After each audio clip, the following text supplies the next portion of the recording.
News family, welcome to a Beauty News Q&A. Extra content. Extra content. Mayday. Mayday, So extra content. There'll be no beauty news for a little while. Yes, a couple of weeks. Kat over here has had a baby. Yes, if you're watching this, there is pushed one out. Yeah, pushed one out. Pushed out a wham. Yeah, where. Yeah, it's funny though, because we did ask for questions. We're doing a Q&A today. Yeah. So we asked for questions and all the people were like, wait, who's pregnant? What? Which one? What? Yeah, and people are like, the table hides everything. No. Doesn't hide everything. No. Luckily, crop things pretty well as well. Yeah. But yeah, if you saw me in the street, you'd be well aware that she's pregnant. There's a thing going on under here. She's got a baby. It's a squirmy baby. Yes.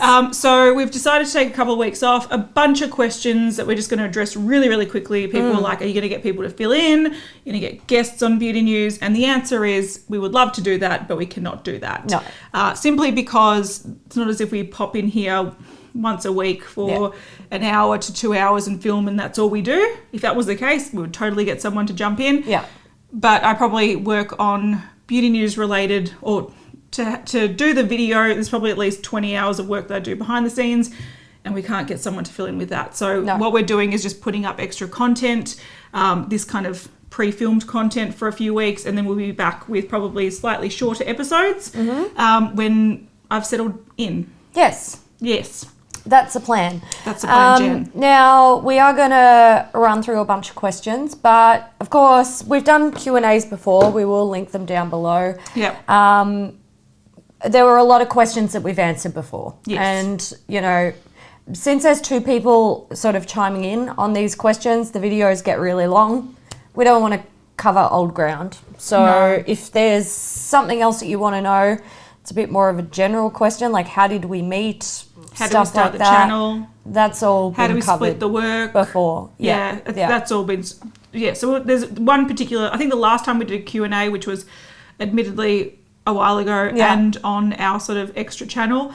So, you know, understand if you haven't seen it, but we will link it down below. And the first thing we go through is how we met and how we created Beauty News. So we won't cover old ground again. No. Thank you to this week's sponsors. All-Right is fine jewellery made in New York City, founded by women for women. Pieces range from classic to statement to completely original. All-Right's gold feels substantial, and because it's all real gold, you can wear it and never take it off. I can attest to this. I've been wearing my mini gold bar earrings for weeks now, and they have held up perfectly throughout normal wear. Haven't had to take them out a single time. All-Right is ethically made in New York City and aims to provide quality pieces at a more affordable price than other high-end jewelry stores. They cut out the middleman to lower the price without compromising on quality. All All-Right pieces come with a lifetime warranty because they know it lasts, and for every piece sold, a child in need receives a book to further their education. So like I said, we've had our All-Right pieces for weeks now, and once we put our earrings on, they never came back out of our ears. They've worn beautifully with no discoloration or irritation, and for anyone who has been asking where Kat's earrings have come from during Beauty News episodes, they're All-Right's midi gold bar earrings in 14-karat yellow gold. For 15% off your first All-Right purchase, go to allrightnewyork.com/beauty and use promo code BEAUTY. That's AURATE newyork.com/beauty and use promo code BEAUTY at checkout for 15% off your first purchase. Kat and I have been working from home for years and have developed good routines for making sure we get work done. Something that we both do is make sure that we get dressed properly. Beta Brand's dress pant yoga pants look professional and stylish, but are super comfortable so you can still feel good throughout the day. Beta Brand have used customer experience to create workwear that is functional yet comfortable. Dress pant yoga pants are made of wrinkle-resistant material that fit well and have enough stretch that they won't dig into your skin, but also offers some support so you not only feel good, but you look good too. There are tons of different colours and styles to choose from, like bootcut, straight leg, skinny, cropped, 8-pocket, and more. I've ordered the skinny leg merino dress pant yoga pants in dark navy, but I've also been eyeing off the skinny leg jet black because they offer a little edginess while also looking professional. Beta Brand also launch new styles every week, so there is something to suit all personal styles. Right now, our listeners can get 25% off their first order when you go to betabrand.com/beauty. That's 25% off your first order for a limited time at betabrand.com/beauty. Find out why women are buying 5 different pairs of these pants. Go to betabrand.com/beauty for 25% off. Before we get into the questions, we've got 2 that need to be pointed out. Luna, she said she doesn't have a question, just love. Good. We love that, Luna. And we are awesome, according to Luna. Oh, thanks, Luna. You're so awesome thank you, too. Luna. And when I put out the question the prompt for you guys to ask questions, I said, don't get excited. The baby's not happening now, but ask your questions so we can film it and be prepared. Yeah. And our girl Rebecca, she was Rebecca. Well, I am excited. What are you going to do about it? Science. Good old Rebecca. We're not going to do anything about it. We're going to be excited along with you. And even though when she's watching this is like weeks later, but it was her birthday earlier this week. Yeah, so happy birthday, Rebecca. If Kat's mic sounded a bit rough there, I think we fixed it. Look, we never claimed to be professionals. Someone needs to pay for a team to do our editing. Then we could have special guests. And our audio. And our filming and all of it. We need to just be the talent because we're not good at anything else. And even that is questionable. That's very true. All right, let's do some sort of beauty news related questions. Yes, let's do it. And I'm gonna start with like this part because this is kind of fun. Bloopers. Bloopers. Oh, yeah. So people are asking, like, what happens to the bloopers? Can we see a bloopers reel? Stuff like that. Yeah, see, we've had this question a few times. People like pop in the comments and are like, I'd love to see a bloopers reel. Unfortunately, it's never going to happen for a couple of reasons. One is purely logistical. So because we film for at least, it's often like 2 hours of footage, and it's pretty high res footage, to save the raw footage, it takes a lot. Yeah. So I only save the compressed final videos, and the raw footage I just delete because you would need like 50 hard drives just to or you would store need them. you'd need to store it on a server or something. Yeah, and it's especially since we do it every week. Yeah, it's a lot. Yeah. So logistically, it's not really worth our while to do it just for bloopers. Also, we could technically just cut out bloopers and store them somewhere, but also it's fucking extra effort that I do not want to put in. But when we do have any sort of bloopers, I chuck them at the end. So if there's anything that I think is like that I've cut out that is mildly humorous, I'll put it right at the end of the episode, and I'll put it in black and white just as like a little blooper. But so people don't stay to the end, they don't see those. They don't happen every week, but every other week. And also another reason logistically why we don't have a bloopers reel is because most things make it in the episode. Yeah, we're pretty... we try not to cut down too much. Yeah, we try and keep stuff in. I know when it comes to the makeup breakup, I try to keep that stuff in because I feel like it adds to the entertainment of the series. Like I want it to be sort of real. Like you're there with us, so you get to see how things are going. So if we make an oopsie daisy, you guys get to see it. Yeah, and often we'll make an inappropriate joke and we're like, edit that out. Oh, no, that stayed in for some reason. That's cool. So, we try to keep things in. The stuff that I generally cut out of beauty news is like dead air. So often we'll find that we're either labouring a point that like we might be talking about something and we're reiterating a point too much. And I'm like, we don't need to go over it again. Yeah, cut that out. Or a lot of the time we're sort of looking for updates on things that we've researched in real time. So if something's like breaking news and we're like, we don't have swatches for those, we don't have a price, do we have it? We'll be like researching it as we're filming, and that's what I cut out. So most of the banter I keep in. It stays, bloopers reel, like If we had an editor that was storing everything and knew where everything was, I would be like, hello, editor, please create a bloopers reel. Yeah. But for us to do it, No. it's not going to happen. No. Not going to happen. What's the biggest backlash we've ever gotten? Look, I feel like with backlash, I repress those memories. I do too. I think to actually succeed in like turning up to work the next day, you sort of have to put them behind you. Yeah.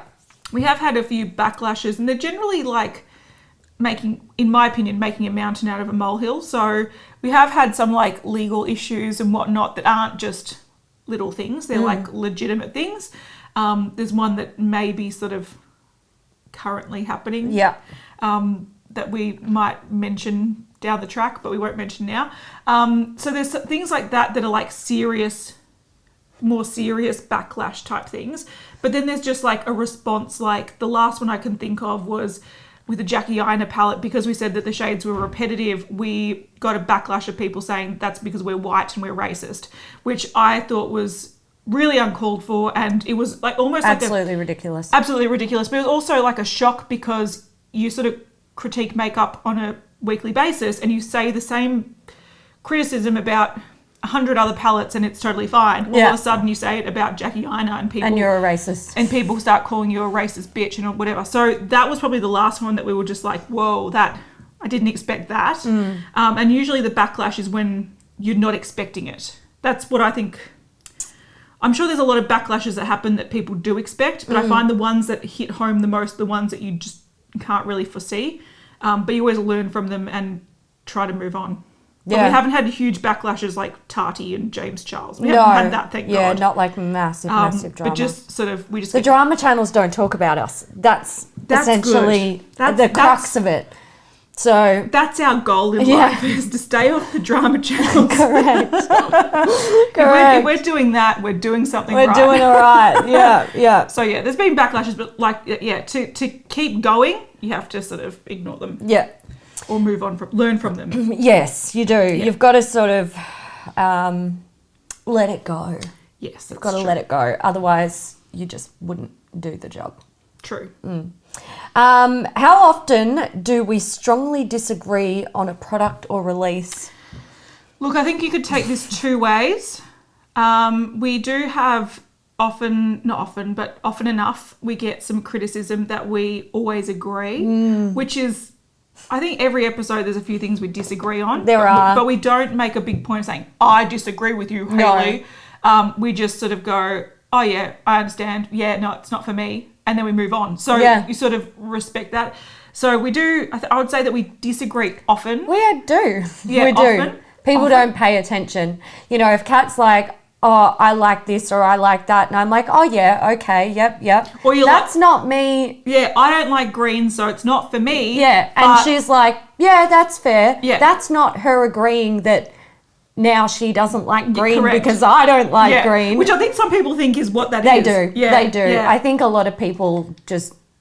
Because like you might say something like, oh my God, I love that, it's got heaps of reds. And I'm like, oh yeah. Like, yeah, like I get that, but you know, not for me. And if Hailey's like, fair, it's not Hailey going, and that's oh, me I going, hate oh no, reds now I hate it. Like, come on guys, that is giving like recognition that you are hearing and understanding what the other person is saying. We probably disagree multiple times an episode on makeup, but the difference I think with this question is, when do we strongly disagree? I would say probably never. Because one thing I think people also don't realise about us, and by the way, she's drinking non-alcoholic delicious strawberry drink. It's amazing. Biblos Castle, non-alcoholic malt beverage, strawberry flavour. Recommend. If anyone knows where I can buy this by the case in Melbourne, recommend. Leave a comment.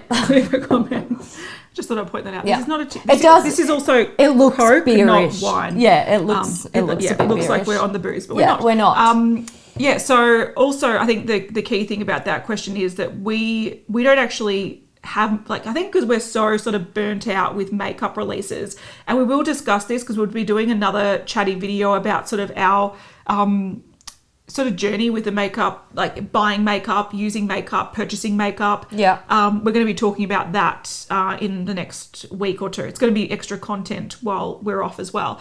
But what you'll probably learn in that one is that we actually don't feel very passionate about, or we do still get excited about makeup, and there are things that we're like, oh my God, that looks amazing. But in the scheme of things, it's just makeup. And I think the makeup breakup has really taught me that, like, and beauty news as well, talking about new releases every single week and seeing how much comes out. And then also sort of taking apart makeup and realizing that at the end of the day, it's just powder or it's just a lipstick. I don't put as much sort of like energy and passion into makeup. Like, I like using it. I enjoy it. But at the same time, if Hailey doesn't like something and I do, I don't give a fuck. Like, it doesn't bother me. Matter. You don't like the same powder that I do like? I don't care. It's like, we'll see a release. It'll be like, oh, I love this. It's amazing. Kat's like, nah, not really for me, but whatever. I understand that you enjoy it. Still don't even buy it. Yeah. Like, half of it, no, I would say 99% of the stuff that we talk about in beauty news, and we're like, oh yeah, I like that. That's a good release. We still don't buy it.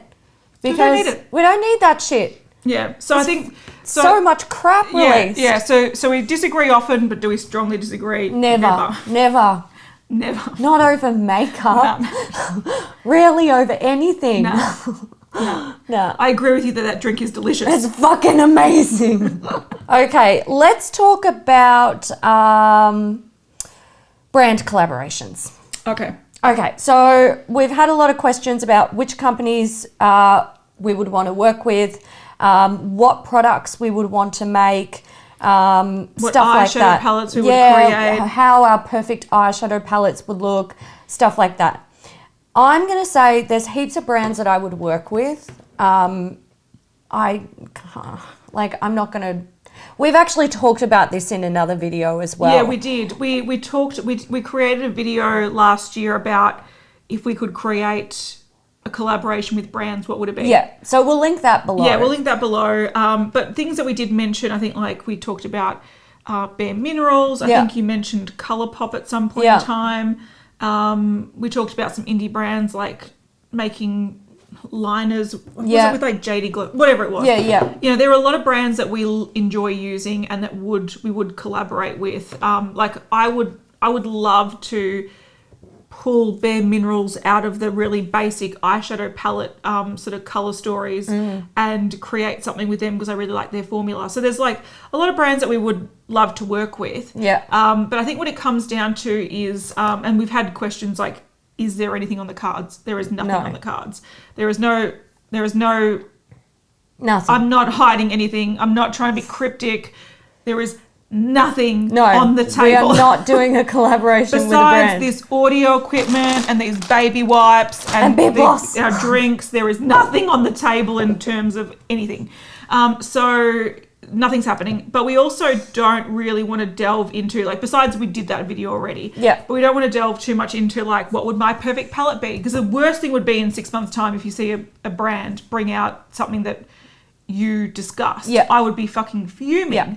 I'd be fucking fuming. So keep your cards close to your chest, sort of thing. Pay me. Yeah, exactly. Fuck you. Yeah.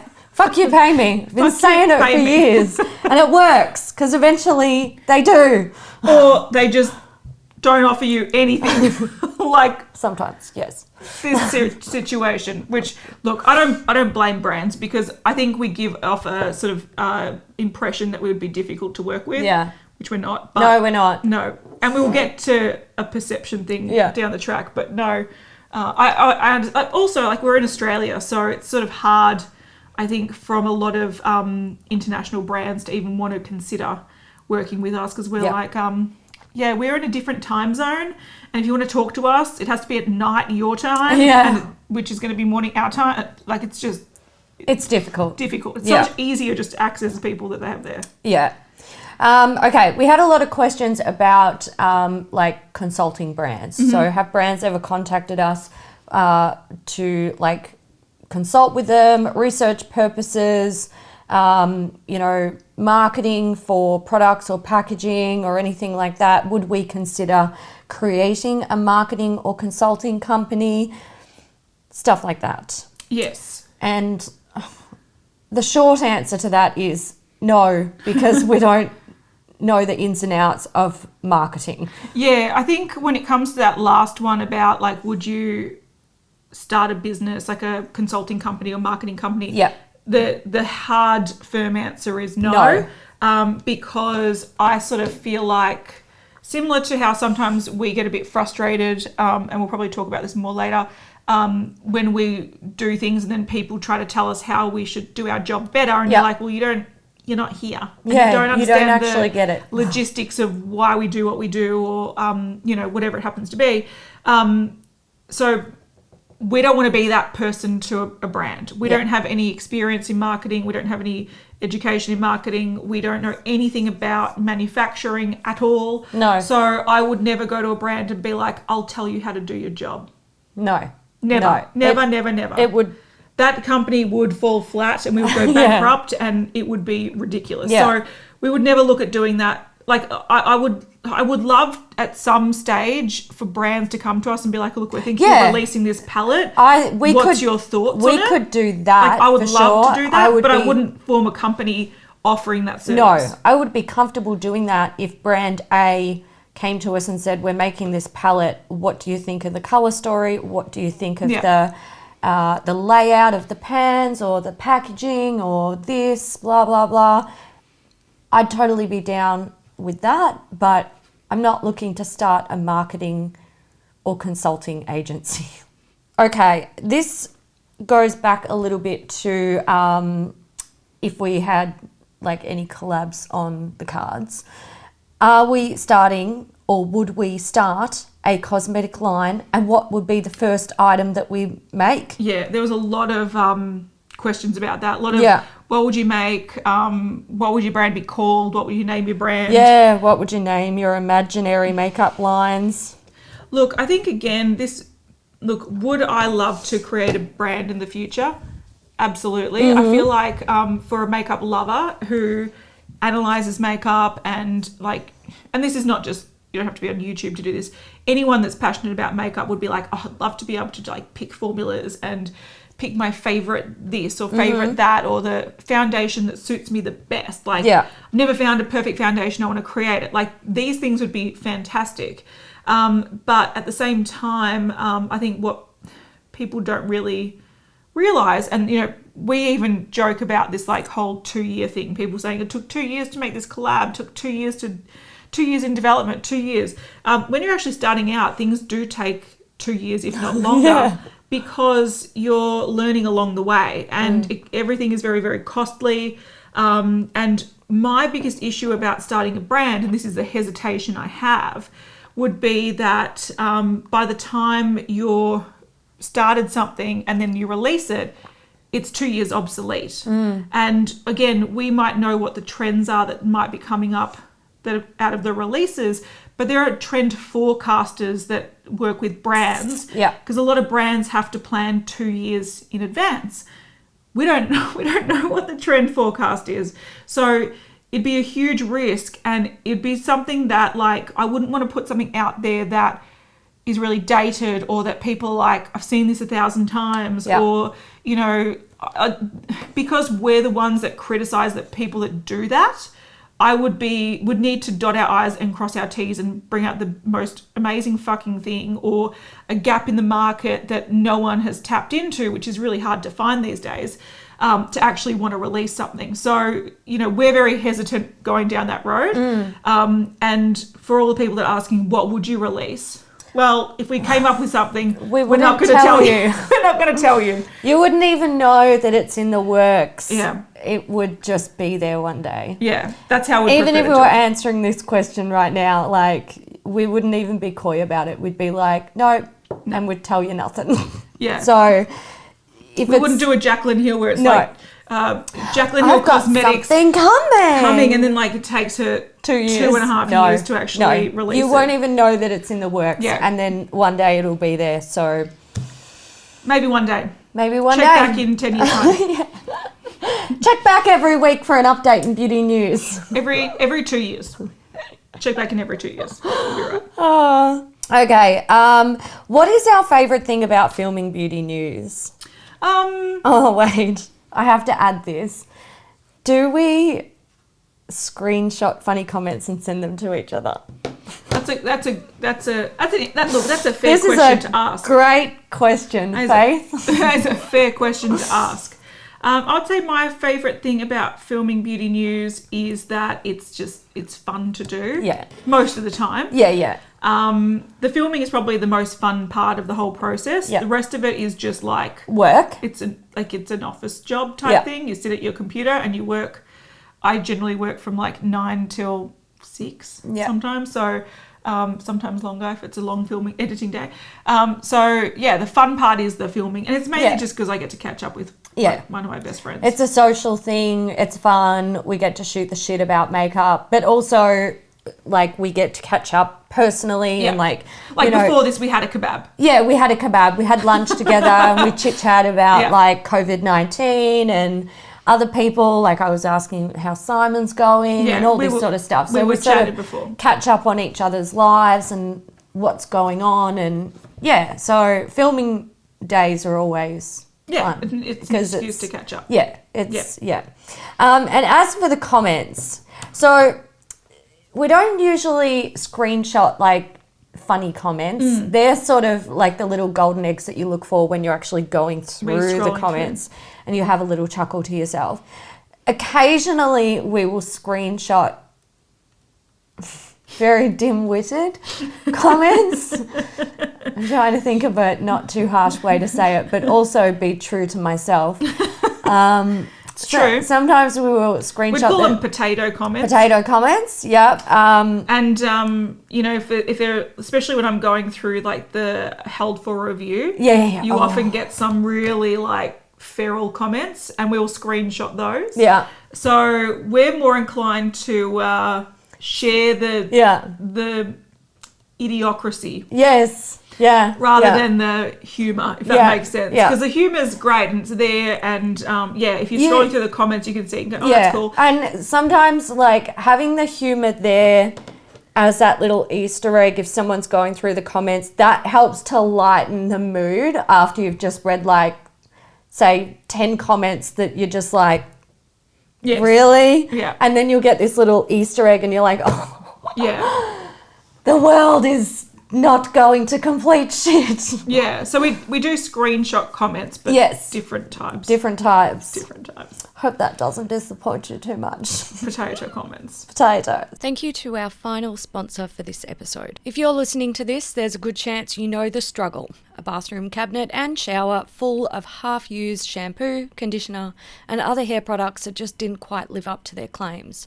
We don't all have the same hair type, so it makes sense that hair products won't be a one-formula-fits-all type of deal. This is where Function of Beauty comes in. Function of Beauty is the internet's top-rated customised hair care brand with over 30,000 five-star customer reviews and counting.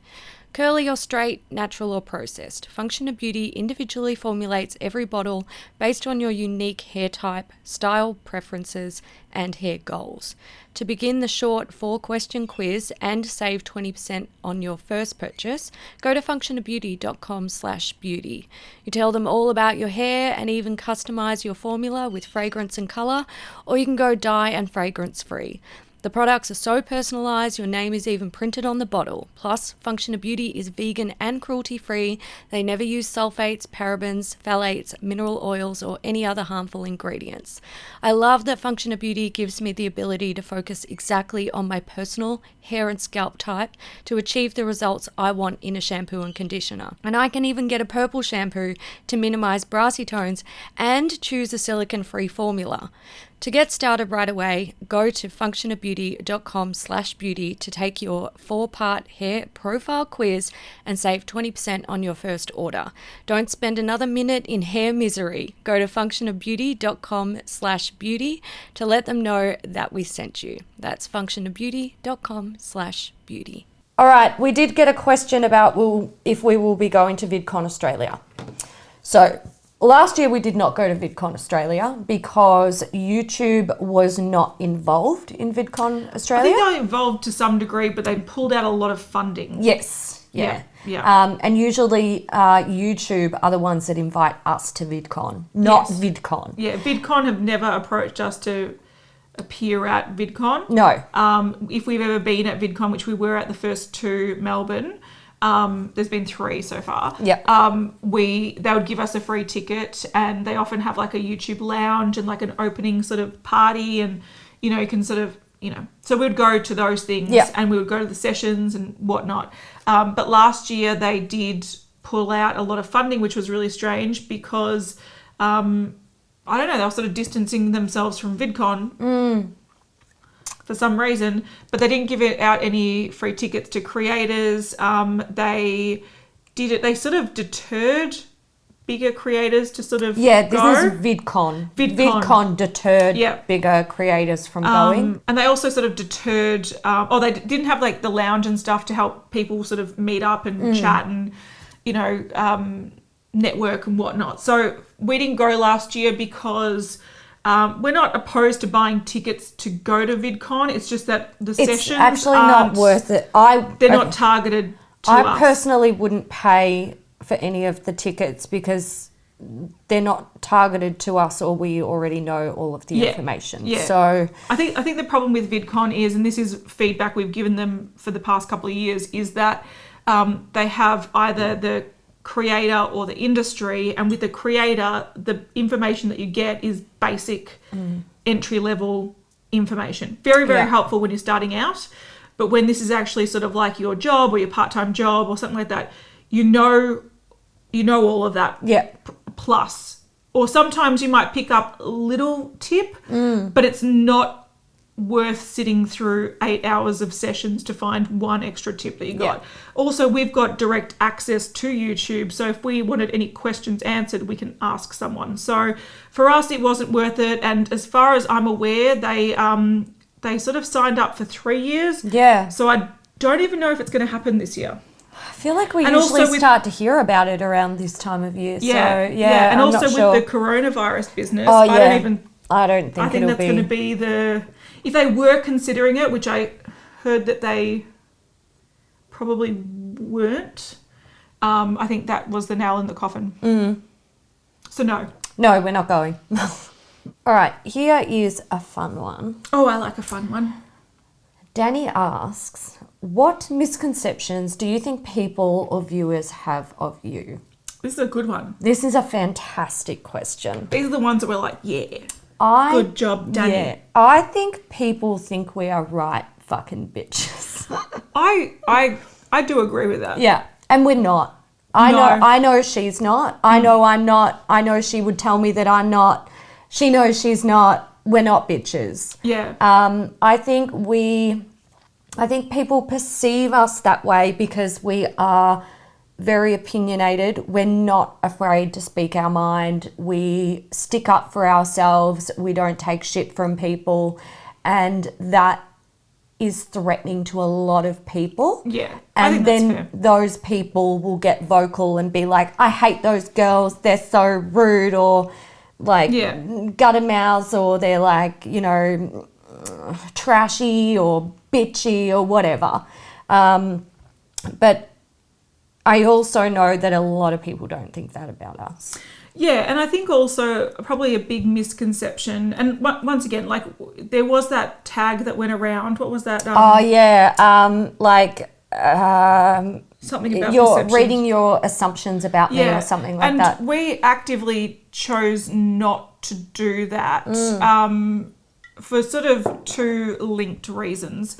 One, I sort of feel like judging someone, like making a snap decision about someone, is usually incorrect, and I don't actually like doing it about other people. So when we might talk about things, we might talk about products, and we might talk about releases, but we try not to the best of our ability, do that to people. Make judgments about people, or if we do make a passing judgment, it's not one of those things where it's like, okay, this person's done this one thing wrong, therefore they're horrible people, they're cancelled, because I actually don't think that about people. So I didn't feel comfortable sort of perpetuating that, like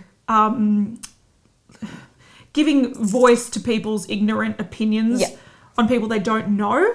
And then also feeling the need to defend yourself. Yeah. And because we are, you know, opinionated, we don't take shit.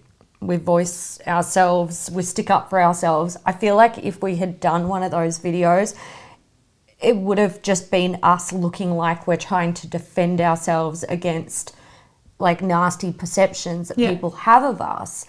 And that makes us look bad. Yeah. Because we're not going to lay down and take that shit. But you know? also, like, one thing that I've sort of learned over time is that, you know, people can have their opinions about you. It's not my business. No. So I don't actually want to hear your shit. Yeah. And I don't want to say nasty shit about you. So if you're going to make nasty assumptions about me, you can keep them to yourself. So that's sort of the way I sort of live my life. But I do agree with you. I think people think that we're probably a lot more loud. We're a lot more annoying. We're a lot more passionate. We're a lot more, you know, bitchy. We're a lot more whatever than we actually are in real life. So I think what is a funny thing about this sort of context that we're here, imagine like you're having a wine with a friend and you're bitching about some guy that did your friend dirty. You get quite loud, you get quite boisterous, you can swear, you can be like a fucking dog, blah, blah, blah, blah, blah, blah. You can do that because you're with your friend and you're sort of feeding off each other about a topic that you're passionate about and you're like, you know, having a chat. Then you think about how you're like at the supermarket. It's not like that generally. You're not walking around going, that guy's a dog. Like, you don't do that. So I think what people don't realise is that in this little situation, which is literally a desk, and I'm talking to my friend in an empty room. Yeah, there's a special vibe about what happens here. So we feed off each other. We sort of bounce off each other. We get sort of loud and vocal, which I think, you know, a lot of people that watch us like because it is more entertaining than us just sitting down and going, the release of the day is But also I think a lot of people can look at us and see that like sitting at the pub with your girlfriend interaction or sitting around in your PJs at your girlfriend's place. Having a yak about things. Exactly. Yeah. So that's what it is, but it's in isolation. So I think in real life we're a lot more normal, chill. We're a lot more subdued. We actually don't give a fuck about much. No. We're very low maintenance people. So we would never go to a shop and be like, pop a blue. Like, we would never fucking do that because that is ridiculous. We just don't give a fuck. We don't give a fuck. We'd just be like, oh yeah, that's that palette. Cool. Move it on. So I think, you know, if you met us in real life, even though our personalities are pretty accurate, I think the level of excitement and what we do is very different to what we're like in a day-to-day basis. Absolutely. And like, we don't like picking fights with people. We don't like causing drama. We don't like, you know, anything like that. No. So I don't even like it when I get a notification on my phone. Yeah, I'm like, I'm the same. If I get an email, I'm like, oh, email. Can't be fucked. Don't talk to me. I've got other stuff Leave me I'm alone. doing. So, I got to do the washing. Totally normal people. We just, in this environment, we're a little bit more animated. We allow ourselves to be animated and passionate and have fun with it. Yeah. And that's it. So I think, so the perception of that is different. But I also think that I think there is another misconception about us. Oh, tell me. That we're dating and this is that's my another baby. One. That's another one. Yeah. No. So people are like, are you sisters? Are you dating? Are you married? What's happening? Yeah. We get that a lot. No, we're just friends. We're just friends. I was in with benefits. Working benefits. I had to slip that in there. Oh, shit. Yeah, no, we do. We do get that a lot. I think a lot of people also, because sometimes I wear flannelette shirts, people think I'm a lesbian. Yeah. Yeah. I wouldn't be in this situation if I was. Exactly. But, stop judging us. No. But yeah, people do think that a bit. But I was going to say as well that I can tell that people think that we're sort of like, they think that we're wanting to start fights with brands because we sometimes get messages or emails from people that want us to be whistleblowers for things. Yeah, we do. We get that a lot. We get that a lot. So we'll get people that be like, I had the worst customer service at Ulta. Do something about this. Share it with your subscribers. This is an injustice. And I'm like, did you contact the customer service and try to sort this out? But people, I think they think that we want to create drama, which is the opposite of actually what we want to do. Yeah. Yeah.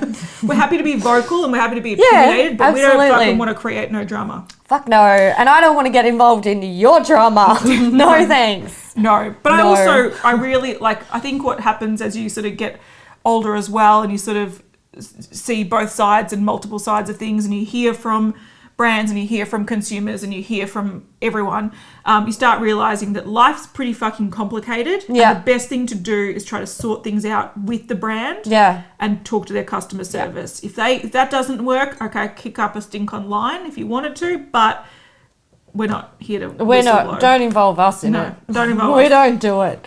So, yeah. Yeah, so I think there's a lot of weird perceptions of us. Occasionally we get emails about products that people are like, hey girls, I potentially discovered this about a product, and then we'll look into it, and if it's interesting and it warrants a video, we'll create the video. We love those. But we don't whistle blow. And we'll carry this on to the next question. So how do you guys, or what do you guys do when a product is severely underweight? Do you contact anybody? So if there is an issue that we find with a product in a video, we edit the video and upload it and then go about our lives. Yeah. We do get a lot of questions when something goes wrong. People in the comments would be like, "Did you contact Melt?" No. Like, why? Like, you should have contacted Melt first before posting this. I'm like, no, why? we shouldn't. I'm a consumer. I paid bought the for it. product. It caused an issue, and I'm letting people know about that issue, or I'm letting people know that this product is underweight. I don't have any obligation to the brand. No. Never worked with them. No obligation to report to them first and then them try to suppress the video when we're none of that. Our obligation is to us and our viewers. Yeah. And if we want to share some information about something we found, that's what we're going to do. Yeah. We're not going to first go to the brand and be like, I found out about this. What are you going to do about it? Huh? What are you going to do about it? We never do that. Never happens. And we don't report anything to any, consumer watchdog, anything. No. No, we don't do it. We have had some brands contact us after videos, and often we're just like, and what? Yeah. Oh, you're going to fix those pans? Good move. Well done. Good on you. I'm going to go now because I've got other shit to do with my day rather than sit here and have an email back and forth for 3 hours. Or in that time with Melt. Oh God. And then they tried to tee up a conference call with us with the founders. And then they stood us up when we had to chime in on the weekend because they were too busy during the week. Or when Winky Lux tried to guilt us by telling them that someone on their team we made their receptionist cry. Yeah. And then they promised they were going to change things up, and then they didn't. And they never did. And I kept seeing those fucking boxes for months with the wrong information printed on them. Yeah. So that's another thing. When brands actually do contact us, the most we would do is if they give us a statement, we might pin the statement in the comments. But they never actually follow through with it anyway. No, the promises they make, they're like, oh, this wasn't supposed to happen. Nothing ever comes from it. It wasn't supposed to happen. It's a whoopsie daisy. Yeah. What do you want us to do about it? Yeah. So here's a tissue. I've got shit to do. Yeah. So we don't actually, so we put it out, and sometimes it causes a reaction from the brand, but most brands say nothing. Yeah. Which we prefer. And even if we give a product like a fucking, if it ends up in a glowing video, rarely do we get a thank you. Yeah. We get more complaining emails than we do thank you emails. Yeah, absolutely. I can't think of any thank you email. I don't think we've ever had a thank you email. Oh, we did feature the MB Boutique UV things, and the girl sent a message saying, oh my God, I wasn't expecting that. Thank you so much. That's right. Yeah, that's amazing. Right. So there you go. We had one. We had one grateful person reach out and show their gratitude. Yeah. Yeah, that's true. But yeah. One. Out of how many? Years. 3 years. Yeah.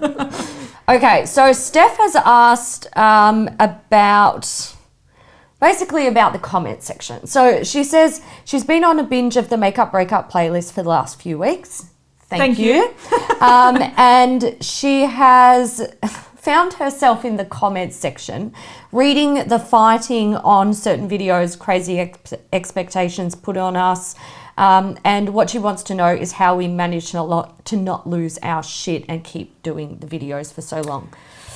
Yeah, that's a good question. Yes. I would say that was the hardest part of this channel, for sure. Yeah. And there were a lot of, once again, this is what we're talking about with like not starting like a marketing sort of company. I just remember so many people being like, you should have used a centrifuge. And you're like, I don't fucking have a centrifuge. We do this on an office works desk. It's not, we're not in the lab. We don't have lab equipment. We don't have access to We don't have a Bunsen burner. Scientists. We're not getting a fucking Bunsen burner. Yeah, we don't have access to scientists that can run like biological tests on things. We actually can't do that. It's costly. We don't make enough money from the episodes. Sometimes we lose money on the episodes. So, you know, when people are like, you should have tested that in a lab, it's like, well, we don't have access to that. If a lab said, do you want to, I'll test all your shit for free and do you want to come film here? Cool, Fine. love to do that, but we don't have access to that. So, we did have and the thing is that a lot of them were actually, you know, valid. They were maybe making good points about like, you know, could have done this or you should have done that or whatever it is. And a lot of those we tried to implement into future videos. But a lot of the requests a lot of feedback was quite, again, potato comments. There were people going, you should have just weighed it. And we're like, it's measured in volume. You can't just weigh it. Yeah. So, you know, and if we did just weigh it, people would then slaughter us for not having an accurate result because when you look at a lipstick, it's not a direct conversion. No, a liquid lipstick is not a direct conversion from mils to grams. No, like it's not. It doesn't have the exact consistency or density of water. So you know, that was the hardest thing that we had to deal with. And I think at the start we sort of took the piss out of it, and we sort of would respond in a sort of joking, sort of stirring up way. Yeah. Because it's a very Australian thing to do. We sort of deal with shit like that with humour. Yeah. But then we realised that the humour doesn't come across It's very well in comments. No. And we got the reputation of being assholes. And so even though we were trying to like take it lightly and laugh it off to deal with it, we learned that it's just best to sort of ignore it. And but it took us a long time to figure that out. It took us a long time. Yeah. Yeah. Now when we get comments about how we should have like emptied it out and then filled it up with water and then tipped out the water and measured that volume, I'm just like, it's time to get off the internet today. Yeah, and I'm gonna go for a walk. Yeah, and that's what I used to do as well. I think we haven't had like a big video in a long time, so we haven't had many. Thank you, Jesus. I know. Haven't had much money, but we also haven't had much headaches. But I definitely, there were days where I would just be like, I would say to Hailey, I'm like, I'm going to go see a movie. Yeah. I'm going to turn off my phone. Yeah. And we'll let this storm blow over because I can't brain. No. I can't deal with this today. Yeah. So that's how we deal with it. But yeah, at the start it was really tough. And we had some really tough days. Yeah, we did. We had some really tough days. You know what I feel like our job has really like set me up for, like that shit aspect of it that has this massive silver lining, is currently seeing people working in customer service and in retail at this current like global climate with COVID-19, and seeing people get abused at the checkout. And like, I was at the dentist the other day and this lady, instead of just asking if she could split her bill over 2 payments, she started almost yelling about it instantly. And the dentist already has a policy that the payments can be split if they're like of a certain amount. And I'm just sitting there looking at this woman like, you're fucked. You're like, sorry, but you are. Yeah. Why are you yelling at this poor girl? I know. Why don't you just ask? Yeah. Like I was at the supermarket the other day and someone was at the information counter, which is manned by people that are still manning the registers. Yeah. When they've got a bit of a break, they'll come over and help people out. And she was there, and I was there for a reason as well. But she was like, and she kept looking at me like rolling my eyes, and I'm like, and you're just like, lady, fucking calm down. You know that they're working hard. They're very busy right now. Like, I didn't say anything. I was just like, I'm not going to... Don't engage with this one. And she was like pacing, getting really frustrated. And then she asked them, dumb question, is there any hand sanitizer? And the lady was like, no. We've been out of stock for ages. And she got so, and then she walked off, and I was asking the lady some other question, and then she came back to then like want to like have a go at her again. I'm like, lady, let it go. Use common sense, like it's, and don't be a rude asshole. That's what our comment section is like. So that's how like whenever I see a commenter going nuts, I visualize people like that. So do I. I'm so offended. I'm just going to go around and stomp around just to make a point. I've been coming here for 3 years. I'm never coming here again. Good. We're all better off without you. I have been a loyal customer. Yeah. Oh, we get those in the form of I'm unsubscribing because I'm like, good on you, love. So it took you 20 minutes to write that comment. Yeah. I read the first 3 lines. I'm unsubscribing because, and I'm out. And I'm fucking out. Give a shit. I'm out. I don't even pay attention to that shit. So I just think, so I think you have to see the comments sort of for what they are, which is people cracking the shits. But it is very shit to deal with. It is shit. To deal with. You work out like coping skills. You work out what works for you and how you deal with it. But it's always going to be shit. Like never, it's the internet. I'm sorry, it's fact of life. Shouldn't be a fact of life. It shouldn't be. But it is. But unfortunately it is. Yeah, but it does make us more tolerant people in our daily life. Oh yeah, absolutely. Makes me dislike people more. Because I know what goes on in their fucking heads. You can almost smell them when they're like nearby. You're like, no, you're a commenter. Yeah, I'm out of here. It's funny though, because sometimes I'll see people that like do like they're like huffy about it. And I'm like, I know what they're thinking. I know because I've read their fucking comments. Yeah, you can. I'm like, you're one of those. You can vibe them. Yeah, you can vibe them. So I just try to. Yeah, so it does make me more weary of people. Yeah, because I know what can come out when they're anonymous. But look, it's part of the job. It is. Comes with territory. How did we decide that I would be the swatcher for the makeup breakup? 2 reasons for that. The first reason was when we were doing the makeup breakup, we were doing a lot of repressing. Yeah. And Hailey had come from a more experience repressing eyeshadows. So we'd both done things like project pans and whatnot. So, and then, you get to a stage in project panning where you often repress things.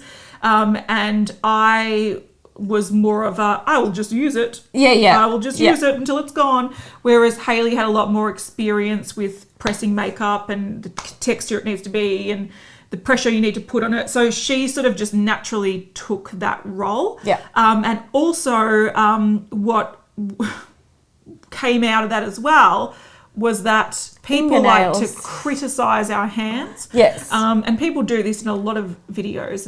And I've seen over a lot of channels and whatnot. But people are very, very critical of females. Oh, yeah. And if you've got chipped nail polish or something like that, we've heard things like that it's unladylike, you're unhygienic, you got chipped nails, you don't have any authority to talk about any beauty related things, your nails are chipped.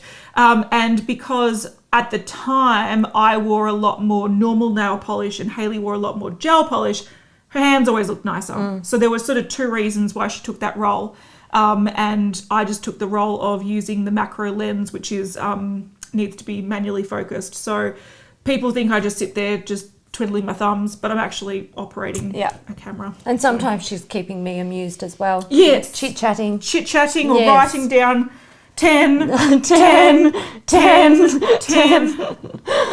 I do that too. Fuck. We got notebooks of just lines. We do. Just or like weights. 1, 2, 3, 4, 5. 1, 2, 3, 4, 5. 5. Looks like something you'd find in a jail cell. Yeah, looks like we've just gone crazy. Yeah. Yep. Yeah, if someone found that notebook. I know, they'd be like... We've got like 5 of them as well. They're just like, bodies what that is like, going on?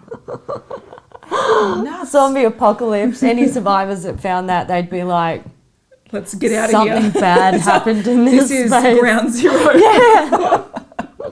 Yeah. Oh, gosh. Okay, what's our favourite makeup breakup of all time and why? I don't have one. Yeah. I'm really like present moment person. Yeah, we both are. We live in the present moment. I probably couldn't even list 10 whole makeup breakups in... Like, it would take me about 10 minutes to remember them. I'd be like... I'd work backwards. Clinique? Yeah, we did Clinique last. Yeah. Then we did a Tati. palette. That's right, we did the Tati palette. and Morphe. Oh, yeah, Morphe. And then last year we did Shane Dawson. Yeah. And that's where it ends.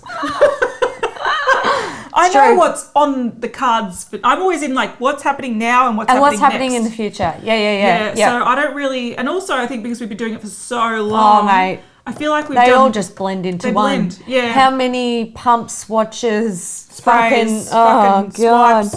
Oh, there's another one. We did a perfume. How many sprays in a perfume once? Yeah, we did. Yeah, we did. Like, you know, they all just sort of They blur into one. Yeah, I'd say the ones that stand out are the ones that there was like a backlash to. Yeah.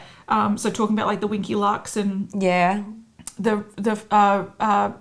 rusted pans in the bitch slap. Yeah, and you know all these kind of things, like the ones that sort of stand out as being there's some drama around them. That's what I sort of remember the most. But that doesn't mean they were the most enjoyable. No, I think one of the ones that I always remember as being quite fun was the can of foam from Bath and Body Works, where we made like the foam Christmas tree mountain thing, and we were making it snow, and we were having so much fun in that. And we got smashed in the comments. People were like, "What's so funny? Stop laughing! What is so annoying?" And I'm What's just so like, funny? "Listen, bitches. Fuck off with your sour face." Honest. That's how it was. Whenever I read comments from that video, I was like, I feel bad for these bitter fuckers sitting at their computer. Stop laughing. Meh. Life's not this funny. Get some fucking perspective. Okay. All right. No. I'm going to take my can of joy and I'm going to fucking enjoy myself, all right? Nobody rains on this fucking parade, okay? I think that's fair. Yeah. I think that's fair. Yeah. What makeup would we never destroy for the makeup breakup? Nothing. We fucking destroy it all. Yeah, even if it was something that I really liked, I'd be like, your makeup. And that's the thing that's been really good about this series is that I've stopped sort of, and I think a lot of people have done this through the series as well. They've stopped sort of putting so much emphasis on this is a magical product. It's precious. This is my pleasure. It's really, really precious. People do. They treat makeup like it is like the second coming of Jesus. I do understand that in some situations there are people who don't have a lot of disposable income. Yes. But we've all been there. We've all been there. So when they save up for something and they buy it, it's a very precious item. Totally respect that. But I think we're both sort of coming more from a position of people who do buy a lot of makeup. Yeah. And they like hoard it and treasure it like it's the second coming of Jesus. And then they get very defensive about someone worked really hard on that release. How dare you do that? And it's like, well, Shane Dawson actually sent it to us. Yeah, so exactly. Go get fucked. Yeah, fuck yeah. Yeah, but I think also the things that I wouldn't destroy is my personal makeup that I value. So I do have makeup that I am precious about. That I do have makeup that has sentimental value or it's limited edition and I really love it. So I agree. I think what people also need to realize is that when we destroy makeup, we buy it to destroy it. It's sort of like when they say that if you're a farmer and you've got cattle or something that's going to slaughter, you don't name the babies. Yeah. Because you don't get attached to them. It's that sort of same thing where like, this is going to slaughter. So I'm not going to start going, oh my God, I love this. It's so beautiful. And sometimes we do discover things are really beautiful while destroying them, and that will then lead on to us purchasing them. Yeah. So, you know. Yeah. So there is a big distinction with makeup. what gets destroyed and our personal makeup. Yeah. And often we get people saying like, oh, you should just destroy each other's this and this and this. And it's like, no, that's your makeup. It's my makeup. Don't touch our shit. Don't touch people's shit. Don't touch my shit. Exactly. Like, so many times I'll like review something on my channel or I'll show something on Instagram. People are like, now destroy it. And I'm like, no, it's mine. Yeah. I bought it. It's for me. Yeah. No, go get fucked. I get that a lot as well. Yeah. Yeah. They're like, why don't you just destroy that? It's like, because I bought it for me. Yeah. And I'm putting it on my face and I'm enjoying it. And I don't give a fuck if I said that it's all right. I'm still not destroying it. It's mine. Because I paid for it and it's mine. I purchased it for a purpose. Yeah. Not the destroying purpose. So yeah, we do distinctly buy them for different purposes. Yeah. Okay, I love this. January Giles says, how does your partner feel about your love of makeup, and also how does he feel about beauty news? Do they support and or share your love in all things beauty? Nope. No. No. I don't. Look, my partner of 10 years, he respects my work. Yeah, respects my work, but also respects the fact that I've got a room that's half filled with makeup. Yeah. And he doesn't say boo. No. When I'm buying something, he doesn't say, should you be buying that? Because it's my money. I'm buying it. So he respects my sort of fascination with makeup. He'll start like this morning, he came in, I was getting ready, he goes, oh, eyebrows. It's cute. So, you know, like he's does he love makeup? Fuck no. He's a straight male. He likes exercising. He likes video games. He does not like makeup. Yeah. And I don't expect him to appreciate the foundation that I enjoy just because I enjoy it. Like, no, but he does respect my work, which is really good. And I feel like, and you probably agree with this, people around us probably respect our work more than we do. Out of all people in my life, absolutely, we're the ones that disrespect our work the most. We do. We really do. I'm one of the worst. Like, if I meet someone new and they're like, what do you do for a job? I will straight up lie. I work in reception. Yeah, I will lie too. Okay, yeah, cool. Yeah, I absolutely lie as well. I'm like, don't even get me started. And then if someone, like, if I'm meeting someone new and like a friend is like, oh my God, Hailey does YouTube. I'm like, what have you I'm like, you're not my friend anymore, shut the fuck up. I make the face where I'm like, don't ask me a fucking single question about it. Yeah. See this beer? Not beer. See this beer? I'm off work. We're not discussing this. Yeah. No, don't ask me questions. Yeah, like I was at the midwife today and she was asking me about like the how am I going with like the self-isolation and all that kind of stuff. And I said to her, oh, look, good, because I work from home. Yeah. So I've pretty much been self-isolated for 3 years. Yeah. And she's like, oh, what do you do? And I was like, I do freelance social media kind of stuff. And she's like, all right. And then she just moves on. Good. Very good. Don't ask me any questions, Janet. Yeah. I don't. I think the problem about like talking about our job is people find it so much more interesting than we do, and the interesting things, like they always ask about like, how do you get paid? And that's fine. Like, I'll tell you that if you want to know. But then they ask about, you know, oh, I've seen the comment section of some YouTube videos, and I'm like, mate, don't go there, because I am about to tear a new asshole through the whole fucking online community, and you're not going to be prepared for this because you haven't lived it for years. Yeah, I also feel like, because I've got a few friends that like to talk up what I do. Yeah. And that's where I think, you know, we try to downplay it to make our lives easier. Whereas I've got a couple of friends that talk it up and they'll be like, she's the one that does YouTube and she's really successful and I'm like, what do you mean successful? I earn part-time wages and I work full-time hours and I get fucking bloodshot eyes and I'm behind my computer all day. Yeah. How is that successful? Like, you know, and I think people look at the like number and they go, oh, that's this is success. That's success, or you're putting something out, therefore that's success. Yeah. And for me, I'm just like, no, that's just what we do. But in my opinion, I don't actually consider us very successful. So no. I find that strange when people are like blowing smoke up my ass and I'm like, can you not? Like, it makes me uncomfortable. But I also don't like the questions that come with it because they often are a little bit inappropriate. They can be a little bit, I don't want to say disrespectful, but they always come with, how much do you earn? How do you get paid? What do you do? Do you even work? How much work do you actually do in a week? Like, it comes with a lot of like negative perceptions, and I think it's because they see that influencers just take a selfie, put it up, somehow make $10,000 in a fucking week, and it's not a job. Whereas that's not the reality of the situation. No.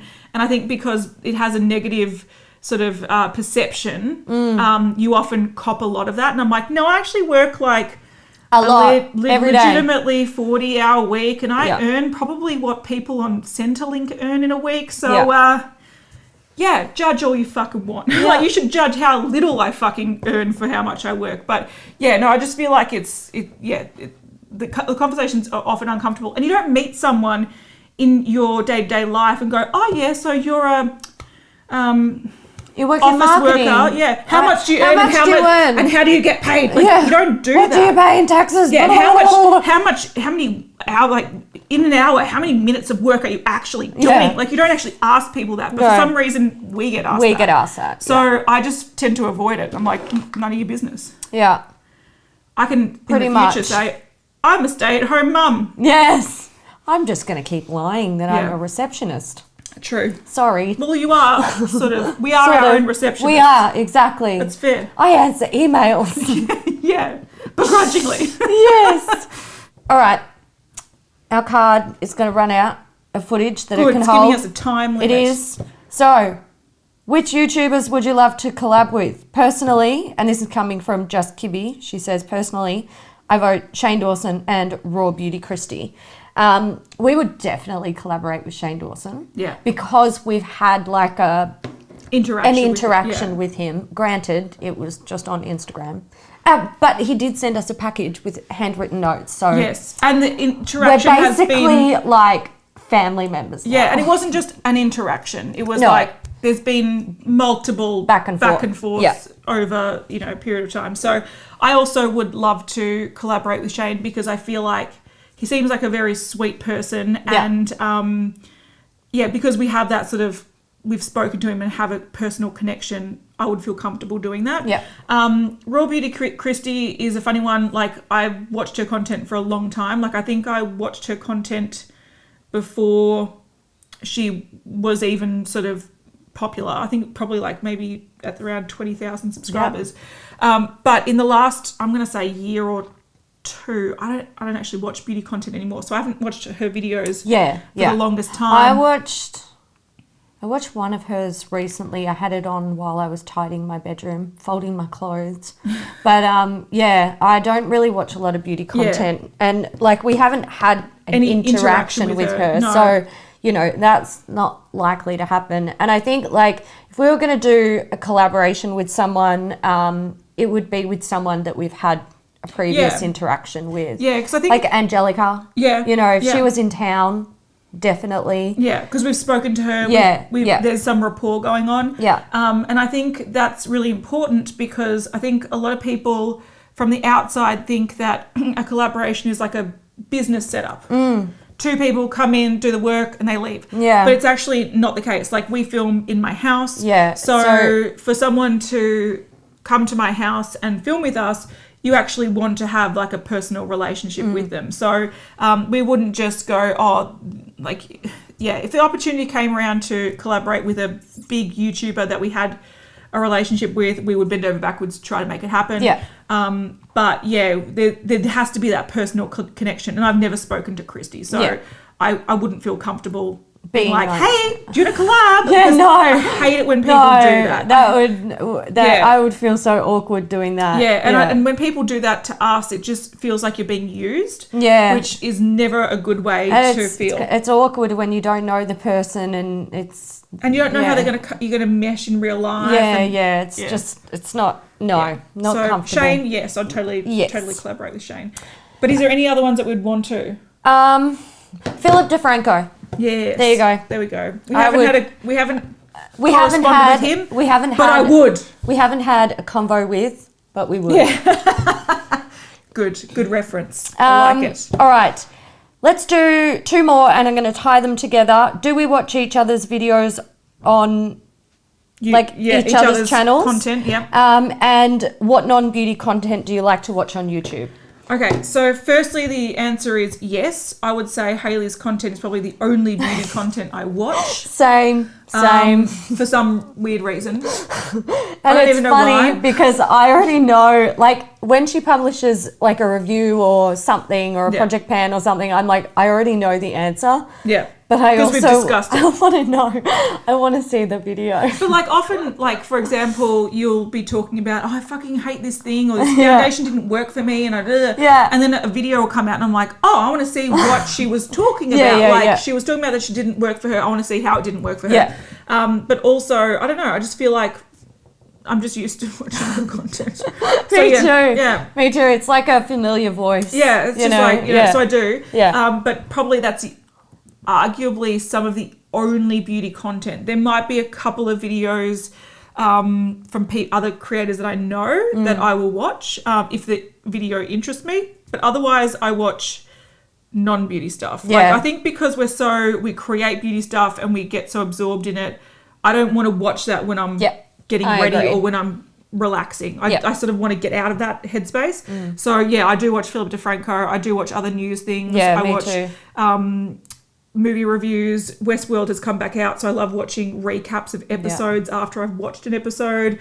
So stuff like that I've sort of watched. I like watching soap making channels. There you go. I like watching history stuff as well, but often I find myself moving away from, like, I watch my news stuff in the morning on YouTube, and anything else that I want to do while I'm sort of having my morning coffee or whatever, And getting ready, doing my makeup, and then if I've got something on TV, it's on Netflix. Yeah, so I'm the same. Yeah, that's sort pretty of much in the what I do evening these is days. more a legit Yeah. TV show or something. Yeah, Yeah. I agree. But yeah, I've been watching far less YouTube than I used to.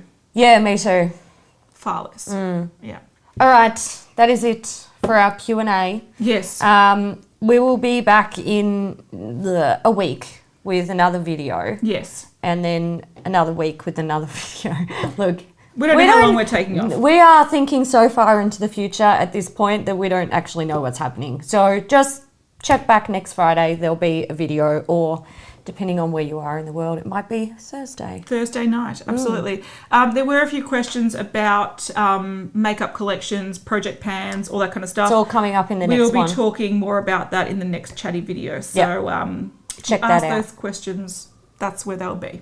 Excellent. Thanks for watching, guys, and we'll see you in the next one. Bye. Bye.